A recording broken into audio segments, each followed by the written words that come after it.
Hello, welcome to the Enchanted Kingdom of Hermione. I'm the Lord Chamberlain of the Enchanted Kingdom Zip Gun. We're up here in the turret of pleasure, watching fake hockey, listening to music. And I was watching some Andy Edwards videos. Andy's very fond of the top 10 lists, and I'm less fond of them, but it got me thinking about things I wish somebody would do a video on, and nobody had done it, so I said, I'll do it. So I'm going to do it a 10, not top 10, because they're not rated. 10 great classic albums that sound like crap.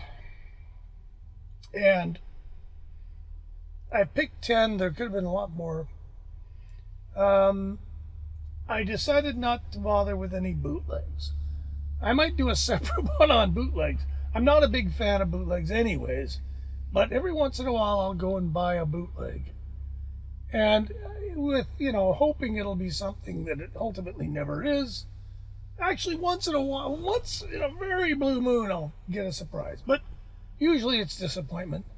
No, these are records that were actually released by the artists through the official channels, and for whatever reason it just was whatever. They were put out no matter what. And I'm going to do it chronologically just because you can't really grade the intensity of badness on some of these. So I'm going to start chronologically, and I'm going to start with the dawn of the rock and roll era. Not the dawn, but rock and roll in the 60s. Sound quality wasn't really a big deal anyways. Most records in the early 60s sounded a little thin. There weren't really any innovations in sound until Phil Spector showed up and discovered reverb.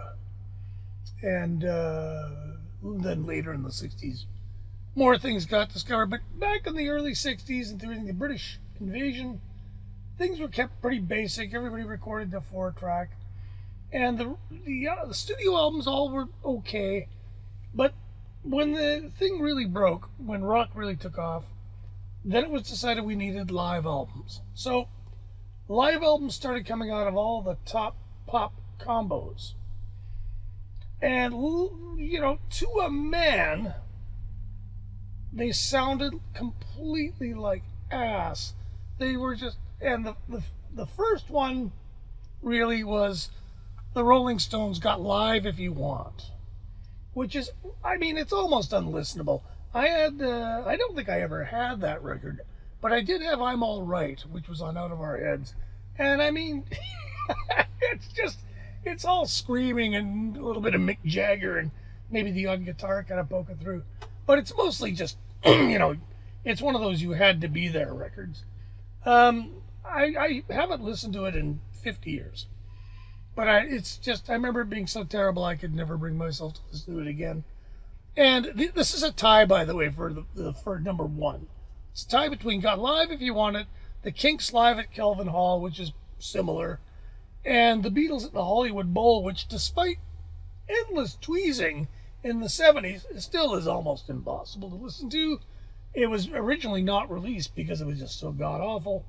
Again, trying to record the sonic phenomenon of a Beatles gig in 1965 without including the audience is impossible. And in all of these cases, the audience overwhelms the sound, the pathetic little bit of sound coming off the stage, compared to what would happen in later concerts.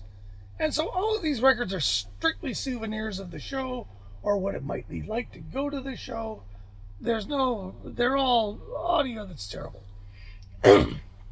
Now, like I say, the studio albums of the era were not fantastic, but there was things happening in the industry. People were learning how to put more bass in records, and the Beatles were getting pretty good. Their first few records were pretty clean affairs, pretty well recorded, but the evil Dave Dexter Jr., when they made it over to America, Dave Dexter Jr., who ran Capitol's International Division and was responsible for all things Beatle related, he decided not only was he going to cut the records up and make them into different records, which was a terrible idea, but he did it right up to Revolver. But he also tended to remix and do things to their records because he thought he could do a better job than George Martin. And so the one record that really annoys me as a fan and as a victim, I was a victim of Dave Dexter Jr. Yes, because I was forced to grow up with Beatles 65. And Beatles 65 was this hodgepodge of songs from everywhere else that was made specifically for the American market. And there was a version of She's a Woman on it, and I quite liked that song, especially then, when I was like 8. And but the version on the American Beatles 65 they've added reverberation to it, and they've EQ'd it really funny. And I remember as a child thinking it sounded weird. Like, this sounds different. What the? Because they didn't do this with too many of the British masters. A lot of the British masters they left alone. So I grew up with a combination of original British masters and Dave Dexter he ruined these records by trying to make them better. Duophonic sound. And he did this with a lot more records than I think people realize. And the almost universal condemnation that these mixes have gotten is, is evidence of the fact that they were just wrong-headed. And Dexter hated the Beatles.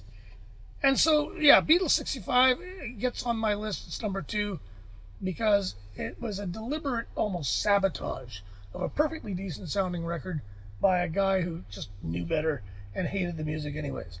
Third one on my list. This is probably a little bit later, and it's only half an album because it's the record Traffic Last Exit. And again, I haven't listened to this in a long time, but I remember there's one side recorded at the Fillmore, Feeling Good, and what's the other song? And whoever recorded this, I'm not sure how it was recorded, and I haven't looked. I didn't do any research for this either, by the way. But the organ in this recording is 5 times louder than everything else. And when it comes in on Feeling Good, it just obliterates the whole band. And I had this record when I was quite young. Like I was a teenager maybe. Don't remember where I got it. I was never really a Traffic fan, although that's a pretty good record. But I almost couldn't listen to this side because the mix was so completely off. So that was one that came to mind very quickly when I thought of this list. So I'm going to include it, just the second side. First side's pretty good, 60s pop mix. Okay, now we're getting towards the end of the 60s. Okay, the Tony Williams Lifetime Emergency. Now this this is a weird one because it's an amazing record. This was the first fusion band, jazz rock fusion band, and it was John McLaughlin on guitar, who was pretty much unknown at the time, and Larry Young on organ, who was fairly well-known Blue Note organ player, who was a little bit avant-garde. People called him the Coltrane of the organ. And Tony Williams, who was pretty well-known as Miles Davis's drummer, and just this, enfant terrible of jazz drums. And he formed this super group between these 3 guys. And it was a really, really, really brave band. He tried to sing lyrics. He tried to bridge the rock jazz gap. To say that he was not entirely successful is probably the polite way to say that really Tony should never be allowed near a microphone with the intention of singing into it, nor should he be allowed to share his deepest thoughts of his lyrics. And that goes double for John McLaughlin. So singing was not their thing. But their first record is just a trio, and they burn through things like Bashkar by Carla Bley like it's a heavy metal song. And it's terrific. Now, the problem with this record is that they got signed to Polydor America, pretty much when America started. Polydor started their American operation. They wanted to make it, they wanted to be a major label in America. They were a German label, mostly classical, had a pretty good foothold in Britain, had things like Jimi Hendrix and whatnot. Really wanted to make a splash in America. So they signed things like Genya Ravan and 10 Years After, 10 Wheel Drive, and Ellen McElwain signed with them back in the day. Nothing happened there, unfortunately. But at any rate, they wanted to do this. But the guy, I think, and I'm going to guess here, because he was always a manager, but Monte Kay and Jack Lewis, who are often, you hear their names together, they were a couple of guys that produced and managed mostly comedians. Flip Wilson, George Carlin, they started the Little David record label. But they produced this record. And to say that, it's one thing to produce a George Carlin record or a Flip Wilson record. It's another thing to try to recreate the sound of a nuclear bomb going off, which is basically what the Williams' lifetime was like a lot of the time. There was almost no containing it. And combined with the fact that McLaughlin was having problems with his gear, his pedals were buzzing, the organ was buggered up, everything went wrong with this recording. Kay and Lewis had no idea how to mic up a drum kit. It was ridiculous. The tape deck was out of spec. I don't know where they made it. And the end result was the thinnest sounding record. It really sounded like crap. And it didn't make much of a splash. It was a little bit too avant-garde. The singing didn't help. The singing is terrible. Take me home with you. It's just awful. It's so awful that it's great. I admit to, I play these songs and I howl with laughter. I love every minute of them, but it's definitely not good. The record got remastered by none other than Phil Shape, is it? Who writes a foreword in the CD that I've got, where he basically says, you're going to be amazed when I tell you that I'm really proud of this, because it still doesn't sound very good. And he goes into great detail. For instance, the tape deck that they recorded it on in the first place was so out of spec that in order to make some of the channels play back with the least amount of distortion, he had to put a similar machine, millions of years later, out of spec as much as the original machine, which you had to kind of do by guess and by golly, I guess. And he had to take a perfectly nicely set up machine and just completely misset it in order to make this tape transfer properly. And Phil Shape, he does all the Miles Davis. He's great. This record still doesn't sound completely awesome. It's not terrible, but it's not super hi-fi or anything. But it's a great album nonetheless. You should hear it. And they solved the singing problem by hiring Jack Bruce on bass, who sang for them. And there's a great YouTube video from the Beat Club of them in 1970. Go see it. It's mind-bending. But, yes, Emergency, not a moment in hi-fi history that anybody wants to remember. Okay, that was it. But number 4. Number 5. Okay, this is a weird one. I'm not going to belabor this one because I just reviewed it a while back. But Jethro Tull Aqualung. Now, Jethro Tull Aqualung is a pretty good sounding record. But when it was decided that it was necessary to have a quadraphonic version, there is a name, they remixed it, and it was, I can't remember his name, and it was a subsequent remix. It was about a year later, and they added this very hard, nasty reverb on it to kind of, I don't know, give it space, which really sounds like it's awful. It does not sound good at all. Had I have been a consumer in the 70s with my CD4 stereo and I had shelled out money to hear this in quad, I know I'd be going, what they fucking do to this mix? It's not very good. The 5.1 mix with Steven Wilson is, needless to say, wonderful. And like all of his mixes, I love everything he does. The 5.1 mix is great. It's not super gimmicky. The quad mix isn't very gimmicky either, but it just sounds like crap. So there. That's done and dealt with. Next, one of my favorite bands, well known for their good sounding records, King Crimson. inexplicably put out a live album right after Islands, right when the band that made Islands had gone on tour and then broken up acrimoniously. They put out a record that sounds like a bootleg. It's got a bullshit cover that looks like nothing. Their previous covers have been these wild pieces of art, and they were really rococo prog rock. Suddenly you have this black cover, Earthbound, and it's these shit cassette recordings of a band that hated each other. And there's one kind of cool moment where in the 15-minute version of Groom, which is really the only reason you want this, the drum solo, yes, of course there's a drum solo. It's a live album from 72. The drum solo, the sound man or light man or whatever, decides to put the whole drum set through a VCS3 synthesizer's ring modulator, and things get exciting, and that's actually pretty cool. But lo-fi, woohoo! It's terrible. Apparently, Discipline, Fripp resisted putting it back out forever, and then finally saw the light and said, shit, I might as well. Apparently there's a 5.1 version that if I find it cheap, I'm going to buy it. Because I can't imagine how you would get 5.1 out of that wodge of garbage. It was recorded on a cassette deck in a Volkswagen van, whatever.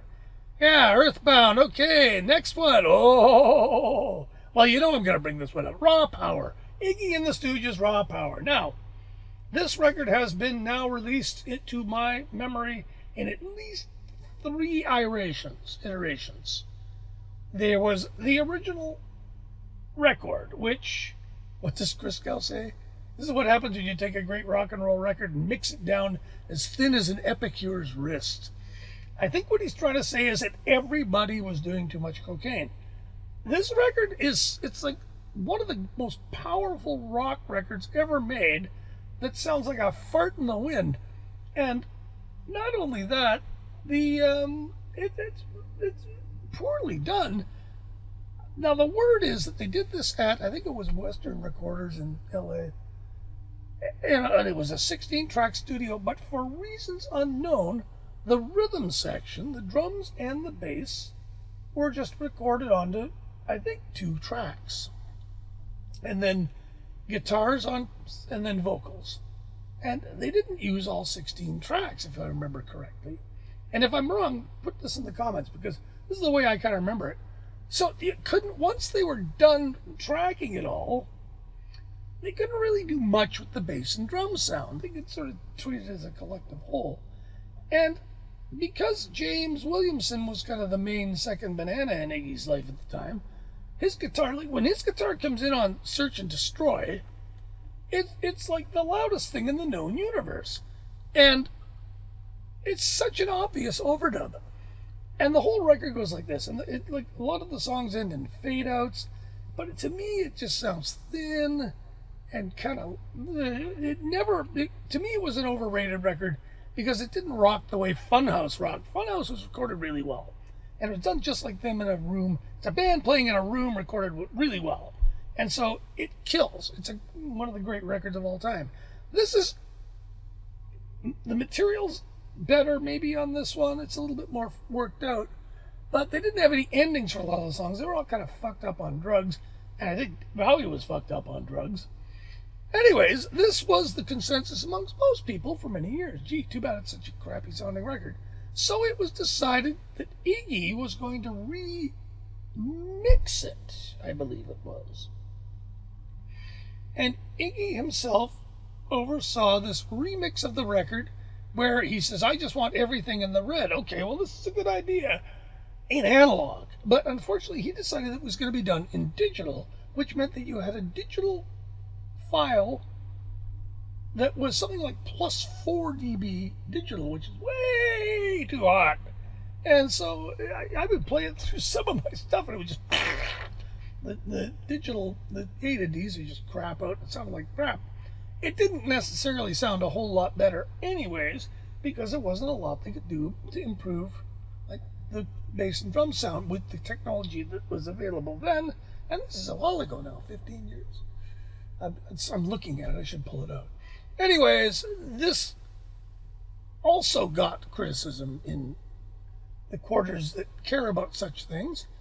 And so finally, Legacy, because, they know there's suckers like me out there that'll buy it, they reissued the original mix, remastered heavily. It does sound better than the digital mix. It does sound better than the original mix. It still kind of sounds not very good. To sweeten this bitter pill, they threw in a CD of a performance in Georgia that's an absolute scream. Completely puts you right where they were at that moment in time, which was basically in a drug-induced, drunken hell, traveling around the States, playing through terrible PAs, and just losing it completely. And by the end of that tour, I think they all went into rehab. So it's a great package. If you're going to get into Raw Power, that's the one to buy, is the 2 CD one. It sounds best. But even at this late date, and maybe with the new AI where you can pull out the kick drum and you could probably do a pretty good remix of it now and just make all the rhythm sections sound a bit sharper. But Jesus, how many times are you going to remix the bloody thing? Next on my list, Soft Machine Bundles. Now, Soft Machine, again, not a bad sounding record. Soft Machine always had pretty good sounding records. They were a jazz rock fusion band by this point. And the noted guitarist, at least not then, but now, Alan Holdsworth had joined them. And so this is a bit of a holy grail record for people. But I had been following Soft Machine since about their third album. And they kind of had progressed down the road of what I called English jazz. And the English jazz kind of became sort of, they never had a guitar player, so they were still pretty jazzy. And then they got Holdsworth. So then they started turning into kind of a jazz fusion record, and Carl Jenkins had joined, and he was slowly kind of taking over the composer duties. But Bundles is a nice crossover place if you're into Soft Machine, and Holdsworth does play a lot of lovely guitar on it. But it's the softest, and I mean, it's funny, Soft Machine sounded soft some of the time. And their previous record was one just called Seven, another record I love, but there's just no edge to it. There's no bottom, there's no top, it's just a little bit meh. And one of those records, I always wish you had a bit more bottom in it. But you can kind of play with your stereo if it really bugs you. But Bundles was even more, I guess it was compression. I'm going to guess it was just so heavily compressed. Excuse me. This record, I've never heard a great sounding master of it. I'm sure it can be mastered so it's crisp.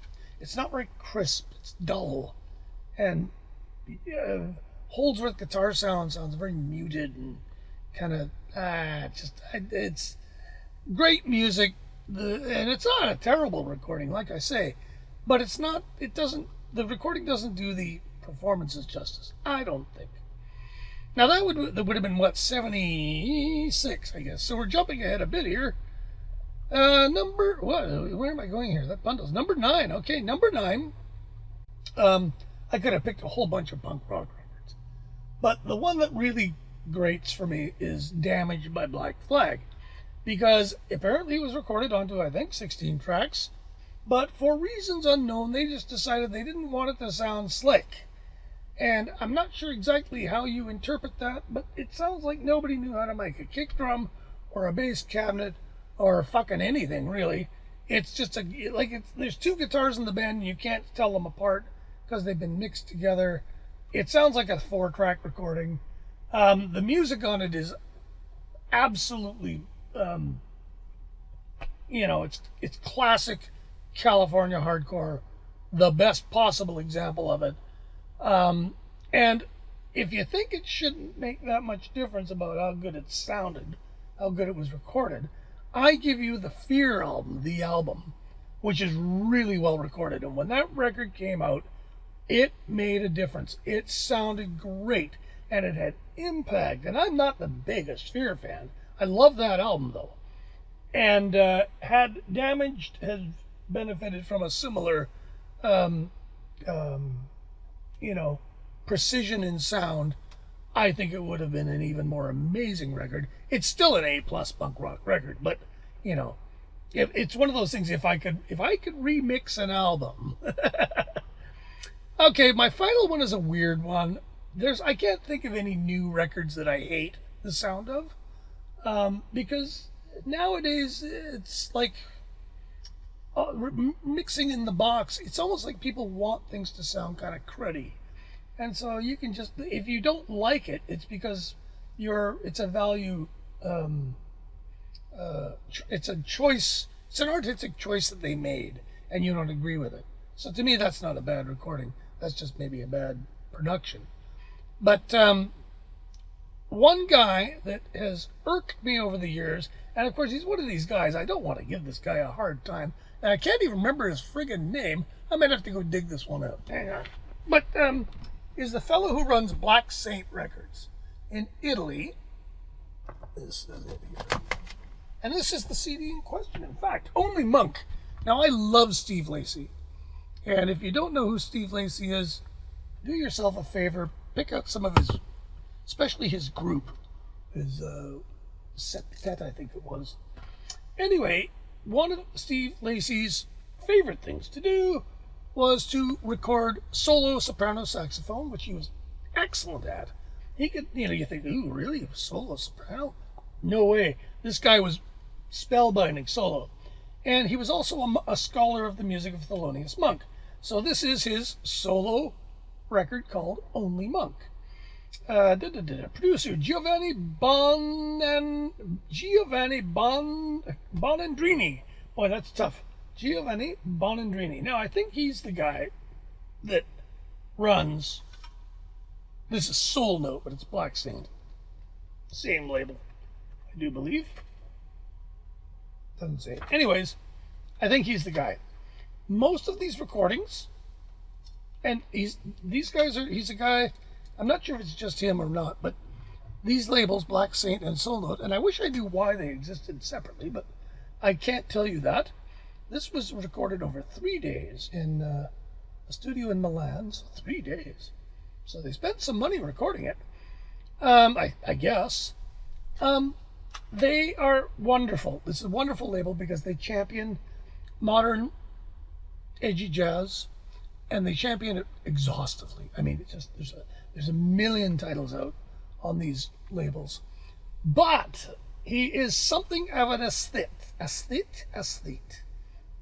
in that he wants to give you only the music and the performance and nothing else, which means that in this recording, they're in a really stone dead studio, and he records the soprano saxophone with an excellent condenser microphone, and there is zero reverberation on this recording, and I cannot listen to it. It is painful.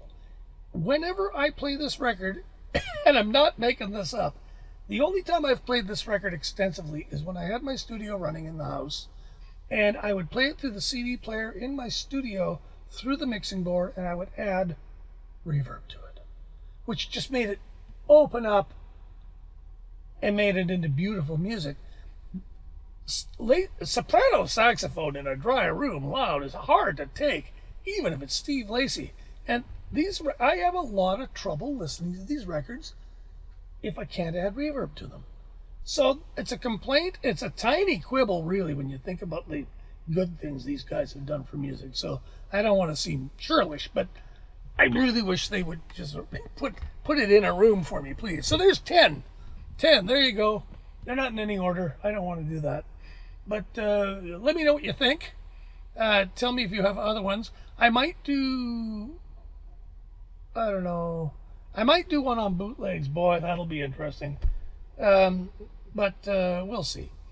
Anyway, thanks for watching. Don't forget to subscribe and all that, and we'll talk at you later.